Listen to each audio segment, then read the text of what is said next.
Здравствуйте, уважаемые зрители!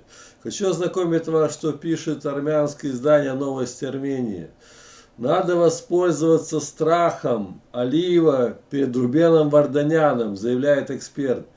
Я не понял, почему они заявляют, что Ильхам Алиев боится этого Рубена Варданяна. Мне непонятно. Сейчас ознакомлюсь, что здесь пишут. Председатель Центра человеческого развития Тиван Погосян предлагает воспользоваться страхом президента Азербайджана Ильхама Алиева перед госминистром Карабаха Рубеном Варданяном. Честно скажу, не понимаю, что за страх у Алиева. Финансово я уверен, что у него намного больше средств. Варданян официально миллиардер, но у Алиева неофициально намного больше типа украденных денег. А как они считают украденные деньги, если Ильхам Алиев президент Азербайджана и практически зачем ему красть эти деньги? По части связи не знаю, что в нем вызвало такой большой страх. Типа, они думают, что Ильхам Алиев боится Варданяна. Мне кажется, он совсем наоборот. Но это там армянское мнение. Это такой Тиван Погосян, его фамилия, заявил в передаче «Особое мнение». Он отметил, что раз пришел момент, когда противник показывает страх, то этим надо воспользоваться. Что-то у армян там с головой не в порядке у этого аналитика. Не хочу создавать новых идолов и кумиров. Просто надо работать. В эти моменты надо говорить правду, давать советы, быть рядом, понимая, что в сложившейся ситуации надо сделать все, чтобы достигнуть успеха. Потому что успех Варданяна будет успехом всех, подчеркнул Погосян. Какой может быть успех у Варданяна, когда Карабах заблокирован? И этот несчастный Варданян уже не знает, как оттуда или смотаться, или уже, не знаю, его назначили на должность. Мне кажется, он там уволится, скажет, я не хочу занимать эту должность госминистра и куда-нибудь уедет в Америку нахер.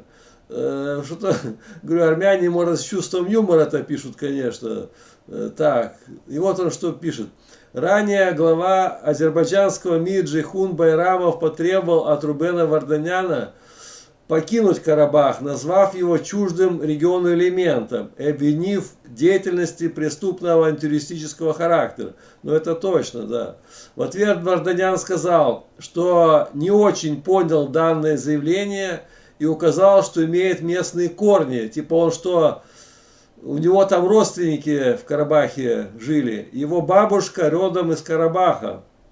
Он сам многое сделал для того, чтобы жители Карабаха и Азербайджана могли жить рядом, но не вместе. В общем, ой, армяне эти юмористы, не знаю, новости Армении вроде серьезная статья. И людям, как сказать, армянам такую впаривают чушь, что Ильхам Алиев боится Варданяна, блин.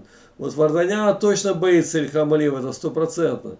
Ну еще армяне стали вооружаться сейчас, они понимают, что может война начаться, и вот стали покупать большие партии оружия. Ну вернее, они сообщают, мол, так, что у них есть какие-то военные компании, и они начали поставки, в общем, серьезные поставки первой партии армянского оружия. И вот тут показаны фотография. Я вижу там эти иранские, похоже, шахиды 136-е. Они типа намекают, что это армянское уже вооружение, которое они получили, будет воевать с Азербайджаном.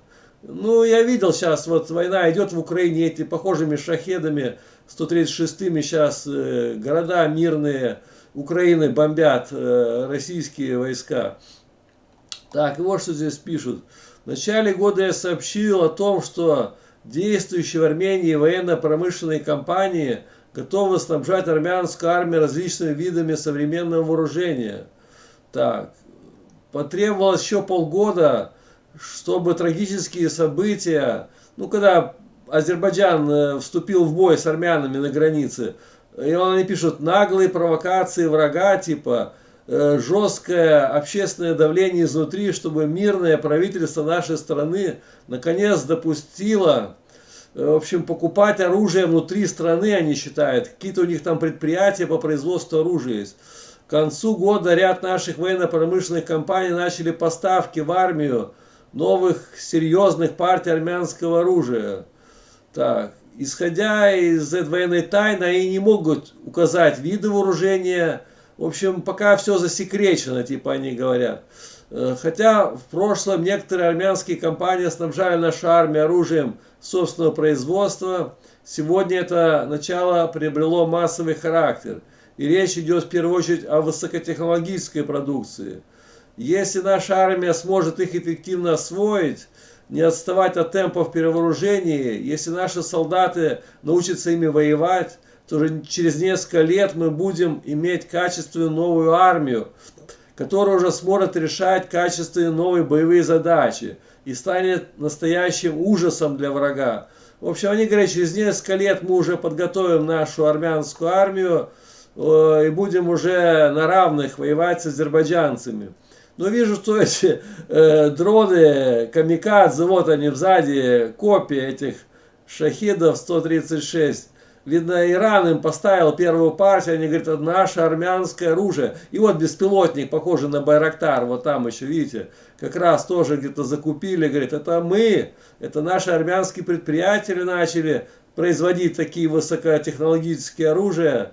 И все, через пару лет дадим бой Азербайджану. Мне кажется, Азербайджан не будет ждать 2 года, уже в этом году что-то начнется уже эти, я думаю, на границе с Арменией и Азербайджаном.